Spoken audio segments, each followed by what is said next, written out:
নমস্কার বন্ধুরা, সবাইকে একটা নতুন ভিডিওতে স্বাগত। কালকে আমরা যেরকম বলেছিলাম, নিফটি যদি 24,500 উপরে স্টে করতে পারে তাহলে কিন্তু মার্কেট উপরের দিকে যাওয়ার চান্স আছে। তো আজকে সকালে সেরকমই ফ্ল্যাট ওপেনিং হলো 24,430-40 মতো জায়গায়। তারপর 500-র উপর অনেকক্ষণ স্টে করার চেষ্টা করলো। আমি মাঝখানে একবার আমার ইনস্টাগ্রাম আর ফেসবুক আর ইউটিউবে স্টোরিও দিয়েছিলাম যে 24,500 আর 24,600-র মধ্যেই মার্কেটটা থাকার কথা, যেহেতু দুদিকেই লং করে বসে আছে ওয়াইরা।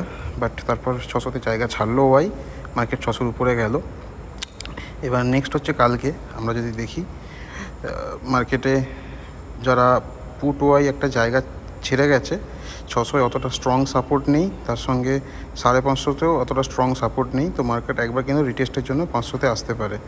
তো কালকে যেটা বলেছিলাম যে 500-তে মার্কেট একবার রিটেস্টের জন্য আসতে পারে, প্রবাবলি কালকে মার্কেট রিটেস্টের জন্য আসবে এবং 500-তে একটা স্ট্রং সাপোর্ট তৈরি হয়ে গেছে। 500 থেকে মার্কেট ব্যাক করে আপ টু 800 অবধি মার্কেটের কিন্তু যাওয়ার বেশ ভালো সুযোগ রয়েছে। বাট কালকেই কতটা হবে বলা মুশকিল, বাট প্রবাবলি মার্কেট কালকে একটু উপরের দিকেই থাকবে।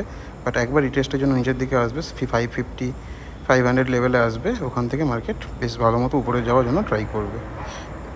থ্যাংক ইউ সবাইকে।